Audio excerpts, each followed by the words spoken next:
সবাইকে স্বাগতম আজকের আলোচনায়। বাংলাদেশের রাজনীতিতে নতুন এক আলোচনার জন্ম দিয়েছে জামায়াতে ইসলামীর সম্ভাব্য প্রার্থী বাছাই কৌশল।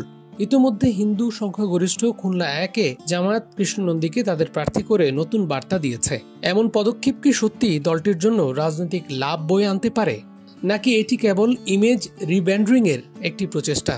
চলুন ব্যাপারটা একটু গভীরভাবে দেখি।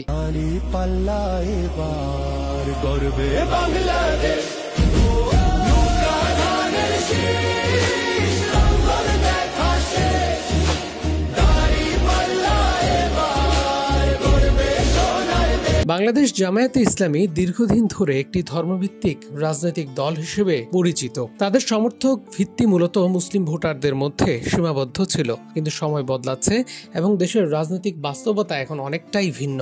গণমাধ্যম ও রাজনৈতিক পর্যবেক্ষকদের মতে জামায়াত এখন ইমেজ সংকট থেকে বেরিয়ে আসার চেষ্টা করছে।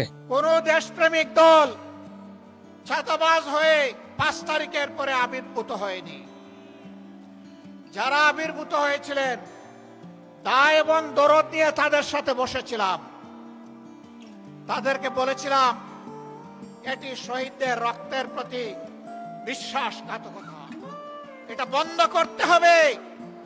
যদি বন্ধ করা না হয় বিপ্লবী জনগণ, তরুণ জনতা, কুলের বাচ্চা নিয়ে রাস্তাতে নেমে আসা ওই মারা আমাদেরকে ক্ষমা করবে না।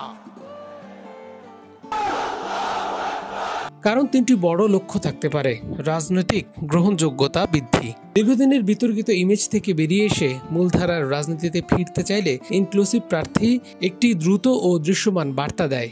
আন্তর্জাতিক মহলের নজরকে পজিটিভ দিকে নিতে হবে।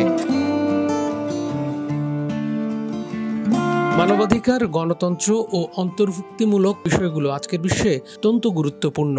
সংখ্যালঘু ও নারী প্রার্থী আন্তর্জাতিক মহলের কাছে ইতিবাচক সংকেত পাঠায়।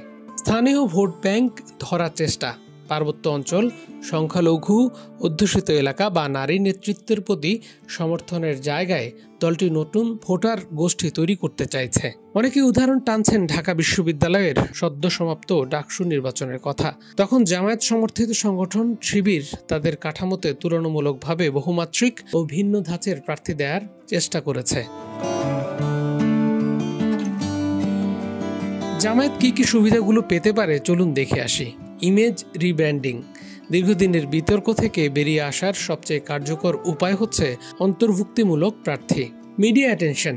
বাংলাদেশে যে কোনো দল সংখ্যালঘু বা উপজাতি প্রার্থী দিলে সেটা স্বাভাবিকভাবেই আলোচনায় উঠে আসে। এটি দলটির জন্য বিনামূল্যে প্রচারণা হিসেবে কাজ করবে। নতুন ভোটার টানার সম্ভাবনা। সংখ্যালঘু, নারী বা আদিবাসী সম্প্রদায়ের কিছু অংশ যদি এই পরিবর্তনকে গ্রহণ করে, তাহলে জামায়াত তাদের ঐতিহ্যগত ভোট ব্যাংকের বাহিরেও নতুন জায়গায় প্রবেশ করতে পারে। তরুণদের কাছে ইতিবাচক বার্তা।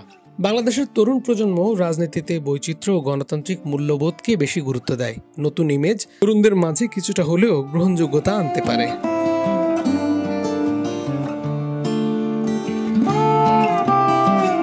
প্রিয় দর্শক, অসংখ্য ধন্যবাদ আমাদের চ্যানেলটির সঙ্গে থাকার জন্য। আমাদেরকে আপনার মূল্যবান মতামত দিয়ে সমৃদ্ধ করুন। আমাদের চ্যানেলটিতে নতুন হয়ে থাকলে সাবস্ক্রাইব করে পাশে থাকুন।